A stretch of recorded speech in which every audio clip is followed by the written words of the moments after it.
Hai guys, welcome to my channel, Mr. Jeff. Ya, pada hari ini, ya hari yang cerah ini ya, saya lagi di puncak ini ya, lagi di puncak, tapi puncaknya di Jawa Timur. Nah, kali ini saya akan membahas mengenai pengusaha dengan PS pegawai. Ya, kemarin ada pertanyaan dengan kondisi seperti sekarang ini, ya. Apakah enak jadi pengusaha atau enak jadi pegawai? Ya. Nah, pertanyaannya itu sebenarnya agak berat dijawab ya. Kenapa? Kalau jadi pengusaha ya pastilah ada utang, ya kan? Kalau pegawai mungkin yang istilahnya kalau pegawai mungkin utangnya dikit ya, tapi gajinya juga tidak terlalu besar. Ya memang ada beberapa pegawai yang mungkin gajinya besar ya, seperti manajer atau direktur atau bahkan istilahnya yang punya jabatan-jabatan yang tertinggi di perusahaan. Nah, di sini saya akan membahas mengenai pengusaha versus pegawai. Kira-kira lebih enak mana sih? Jadi pengusaha atau jadi pegawai? Ya. Nah, pertama yang saya akan jelaskan adalah pengusaha terlebih dahulu.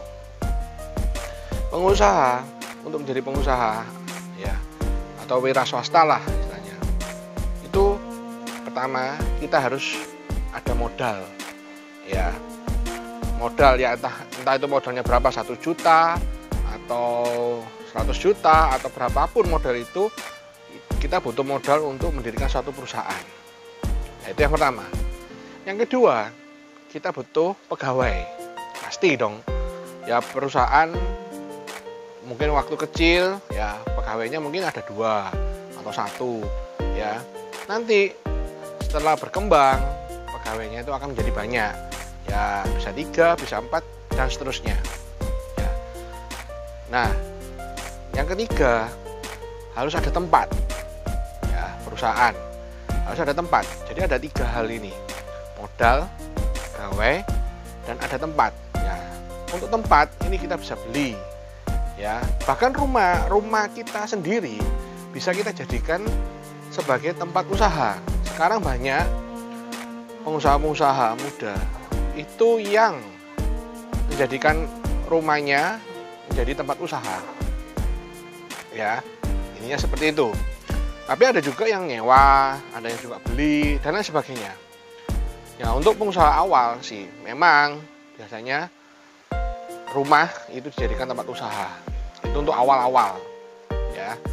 Nah, itu 3 poin utama dari pengusaha ya. Nah, keempat, kalau perusahaan itu sudah berkembang ya. Berkembang itu dalam artian sudah besar. Pasti itu akan perusahaan itu pasti akan butuh modal lebih. Nah, entah itu dia hutang ke bank atau hutang ke finance lainnya. Pasti dong, karena semakin besar perusahaan itu, semakin besar pula biaya operasional yang dibutuhkan. Nah, sekarang pertanyaannya adalah, bisakah pengusaha itu mengelola cash flow-nya agar balance antara pengeluaran dengan pemasukan? Itu aja. Jadi pengusaha itu butuh 4 hal itu ya. 4 hal yang dibutuhkan oleh pengusaha itu ada 4 hal itu, yaitu modal, ya, pegawai, tempat usaha, dan yang terakhir adalah biasanya kalau semakin besar perusahaannya itu, dia butuh modal tambahan dan dia harus berutang ya, terutama biasanya ke bank atau ke lembaga finance lainnya ya. Nah, tapi kalau seorang pengusaha itu tidak bisa mengelola cash flow-nya dengan baik ya, seperti ya sekarang pandemi COVID-19 ini ya, banyak perusahaan-perusahaan yang tutup dan lain sebagainya, karena pemasukan lebih besar, kurang ya, pemasukannya kurang tapi banyak pengeluaran. Nah, banyak perusahaan-perusahaan yang tutup juga ya, karena ya itu tadi cash flow atau modalnya kurang kuat ya.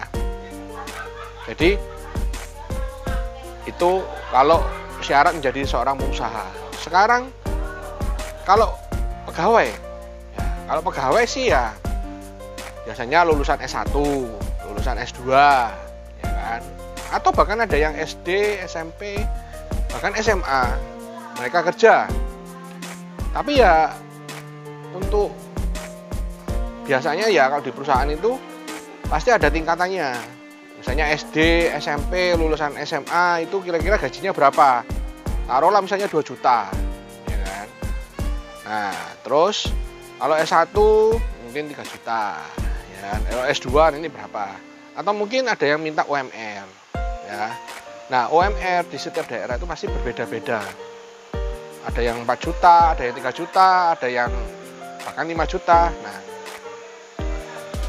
tapi tentu suatu perusahaan itu pasti akan melihat kemampuannya. Dia kira-kira bisa membayar pegawai ini berapa sih gitu. Nggak mungkin semuanya minta 5 juta dikasih 5 juta, nggak mungkin ya. Jadi pegawai yang pasti gajinya itu ditentukan oleh perusahaan ya, mau 3 juta, 4 juta, mau 5 juta. Nah, semakin dia nanti ada jabatan manajer, direktur dan lain sebagainya, mungkin gajinya akan naik.